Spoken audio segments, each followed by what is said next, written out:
Well, polls show that while we value highly skilled arrivals, the country does broadly want immigration to come down. And while most of those arriving are workers or their families, even the industries they help say the numbers aren't sustainable.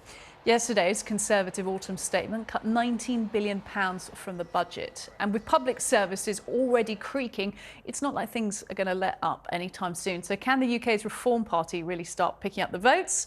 Well, they'll likely be taking heart from events in the Netherlands last night. We will make sure that the Netherlands will be for the Dutch people again. We will restrict the asylum tsunami and migration. People will have more money in their wallet again.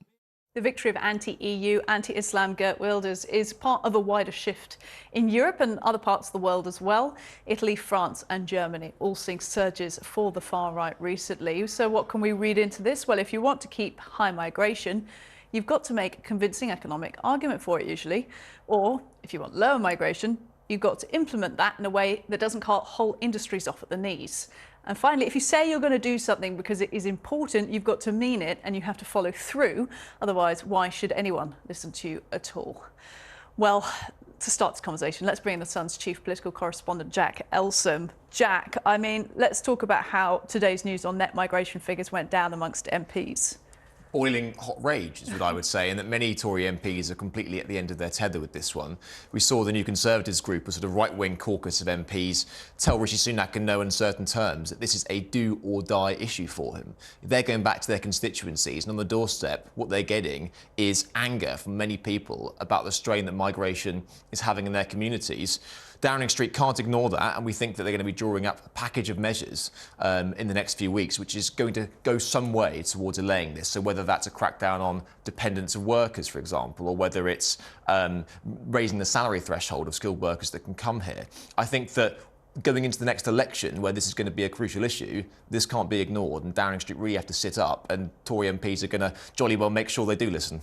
Yeah, I mean, we're going to speak to a Tory MP shortly about this, and this package of measures, you know, what could be done. The thing is here, we're talking about legal migration. Yes. This is the number of people that we do allow to come to this country.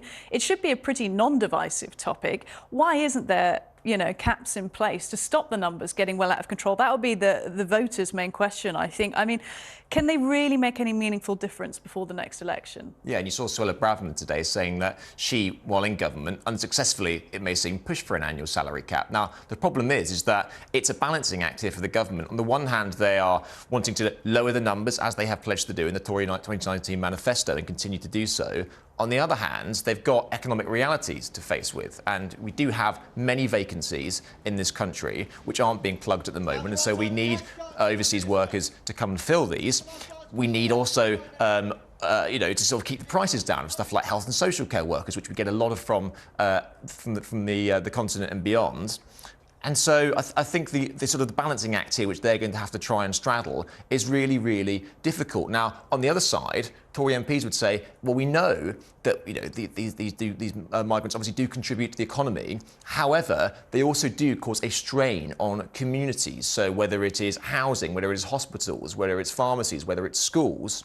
And so it's this sort of dividing line which they're really going to have to conquer going forward.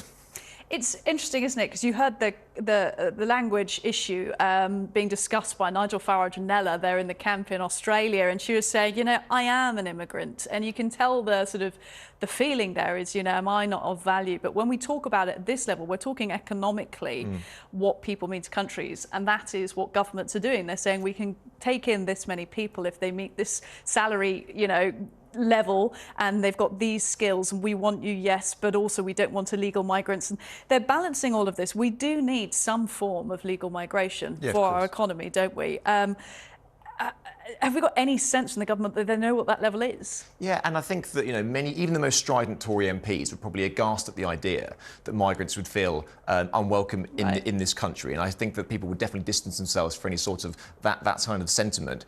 It is an economic issue for most people, and like we saw at the autumn statement, Jeremy Hunt and Rishi Sunak have ordered a massive back-to-work drive because they know that the only reason and the only way they can really cut legal migration is by getting that sort of army of unemployed Brits back to work, and there are millions of them. And DWP Secretary Mel Stride has been laser focused on trying to get these people back to work, not just because it's good for the economy, but he knows that if they can then take the jobs which is currently being filled by migrants, then the knock-on effect of that is that you can try and bring the amount of legal migration down. Often we talk about illegal migration and small boats. That is not the issue. That is not the issue here. This is about legal migration, and like you said, in the next 2 weeks we're going to see what the Prime Minister's response to this is. Jack Elsom, Chief Political Correspondent from The Sun, thank you.